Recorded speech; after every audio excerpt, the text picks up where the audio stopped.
He's got to do an audit, and he must be doing it, but one doesn't know who is informing him.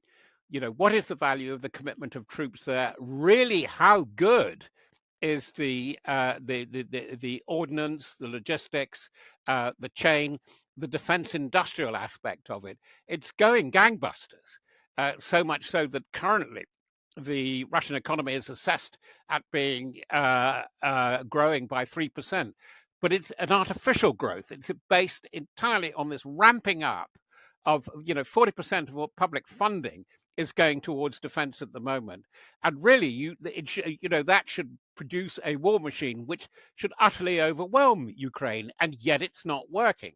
Of course, the Russian defense is it's the Weasley West. It's all these wonderful weapons, but in fact they're not as copious as they're made out to be. So to look at Putin's got to find a winning strategy and a winning team. And being Putin, he always sticks with the old team.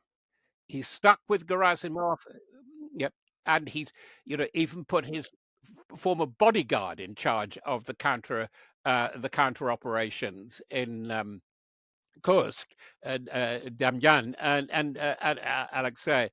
And they got to such a state that within days of him announcing that, he said, "Oh, no. After all, it's going to be run by a committee of 4, the defense of the Kursk pocket." And the troops are not mainstream troops. By and large, they're FSB, former KGB, in other words, security force troops, and Roskadia, National Guard Gendarmerie. So there's something that really isn't working there.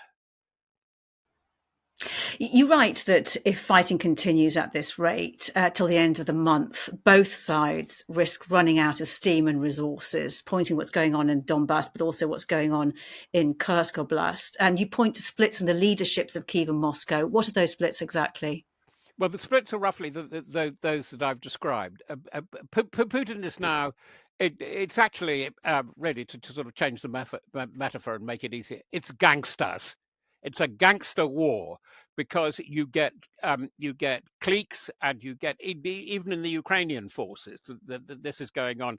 It's very interesting that even such an august organization that has been copious in its coverage of the Ukrainian war, like The Economist. I'm sorry to single it out, but it has been so important and so dominant in this, and it was all for Colonel General Syrsky, that he was the genius that was seeing everything. They were leaking gossip, The Economist, that Syrsky should be sacked.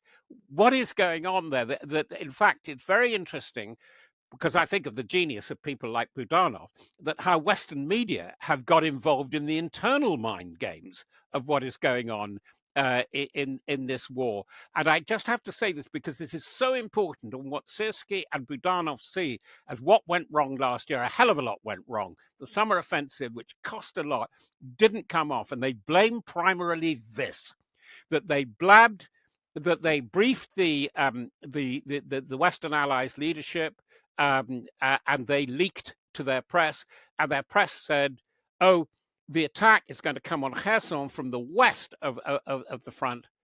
So June the 6th, what happens before it can start?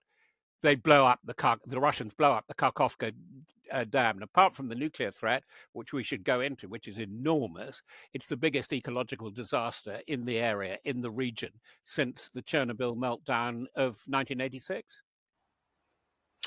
Let's just return to the situation directly in Ukraine. And in response to the onslaught by the Russian military by drone and missile attacks on Ukraine in recent days, the US has now said it's going to prioritize its air defense exports to Ukraine, surge energy equipment to repair its systems, and strengthens the resilience of its energy grid.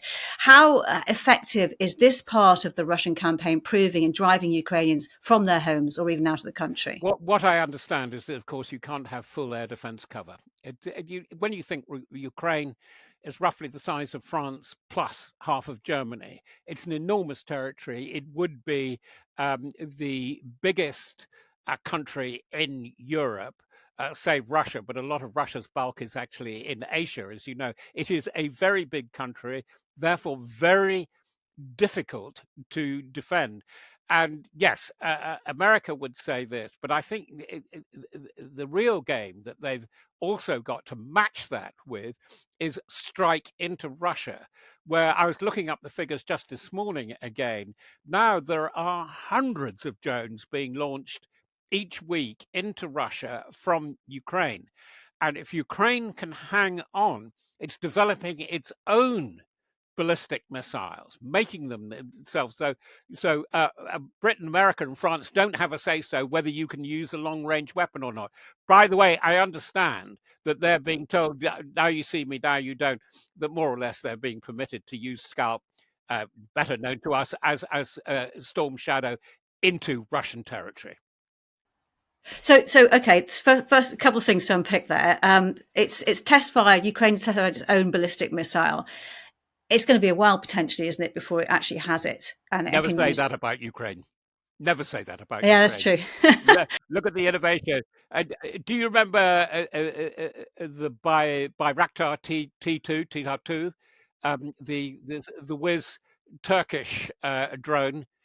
It was completely used very effectively by the Ukrainians in the opening stages of the war back in 22. It was completely out of date, completely outmoded, completely overtaken, even by particularly by Ukrainian technology, within months, if not weeks. And they are they shame a lot of the Western countries, and particularly the British defence industry set up, in the adroitness, the astuteness with what they're doing, and particularly down at the front. Ballistic missile next year, don't count on it. I'll bet they'll have a really good go at doing it this year. Okay, so President Zelensky, and we again this week we've had repeated requests from the Ukrainians to be able to be used Storm Shadows to hit inside, to get that permission to hit inside to Russia. You're saying you think that's tacitly kind of on the cards, right? Yes, because I think what Zelensky will bang on about, and who could blame him, is getting permission to use the various American equipment like ATACMS. Certainly, they've been using multi-launch rocket system, I would think, in the Kursk battle. So they've been going into Russia. But there is the AGM-158 JASSM, JASSM, which is more powerful than Taurus, the German version, and Storm Shadow. They'd really like to have a bit of a go at that. But what can I just quickly say that I think Zelensky is brilliant at this, because you have to think he's talking a lot about this. Let's work out what he's not talking about. And I think in air defense, they're beginning to get the F-16s really working. Yeah, and we saw them working, didn't we, to defend Kyiv only in the last few days, in perhaps a small way, but it is starting, and that they were used to counter these drone and missile attacks. And that's primarily their role. Their role is not deep strike. They're not going to use them, I would think, primarily in a fighter bomber role. The F-16 is amazing plane because it has been, over its history, incredibly versatile, and you can use them for a deep strike, but that would be expensive and it would be risky. What they want them for, I would suspect initially, as air defenders, to bring down the Sukhois coming in and launching standoff weapons. But they've got to go even further back. These heavy bombers, the Tupolovs, that are coming up from bases well to the east of Moscow, which is a sign of some success of the Ukrainians, is that they're forcing the air bases further and further back. I would say, before we talk next, I think watch for a bridge or two more to be dropped. I'll bet they really have a go at the Kerch Bridge again and try and cut off Crimea. You've been watching Frontline for Times Radio with me, Kate Gerbeau. My thanks to our producers today, Louis Sykes and Morgan Burdick, and for you for watching.